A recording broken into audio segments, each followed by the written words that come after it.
There has been speculation that former President Trump might announce a re-election campaign ahead of this midterm. He is now saying he will make a, quote, big announcement next Tuesday, November 15th, at his home in Mar-a-Lago. Let's talk more about the midterms, the things that we're watching today as the results start to come in, and a possible Trump run in 2024, sounding more and more possible. Joining me now in our Chicago studios this morning, Stephanie Grisham. She is a former press secretary and communications director when Trump was in office. Good morning to you and welcome. Good morning. Thank Happy you for Election having me. Day. Yes. It's exciting today. Yes. We've been waiting for this for months and months and months. Right. So let's start with the Trump announcement. Today's results will tell us a lot about what 2024 will look like. Do you believe he still has the same level of support he did in 16 and 20? Yes and no. His base is more loyal than ever, and they are a very, very loud group. So I think that when he runs, I do believe he's going to run. Mm-hmm. I don't know that anybody's going to primary him. If they do, it'll be a long shot.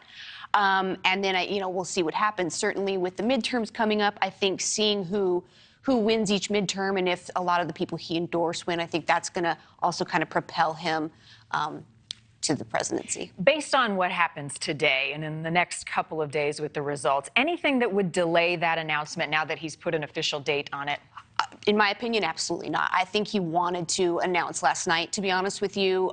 He can't stand not being center of attention. That's just a fact.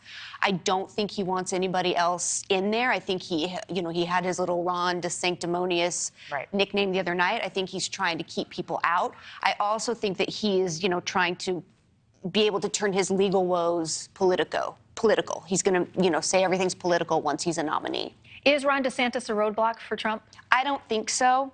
I tweeted out that I hoped he would run, but I don't think so. Ron DeSantis can just be governor for another 4 years and then, wait his turn, and I think he could be the next nominee. I don't think he's a roadblock, but I would love if he jumped in the primary. And Biden, we're still waiting to hear if he will rerun. Yes, and interesting, I think that Trump is announcing on the 15th, which is when Pence's book is coming out. Yeah, timing is everything, yes, right? Yes, it is. And Donald Trump knows how to run the narrative and control the media. So. I mean, here we are on the midterm talking about 2024. It's true. It's true. Thank you for watching. Go to NewsNationNow.com to find NewsNation on your television provider. And don't forget to click the red subscribe button below to get more of NewsNation's fact-driven, unbiased coverage.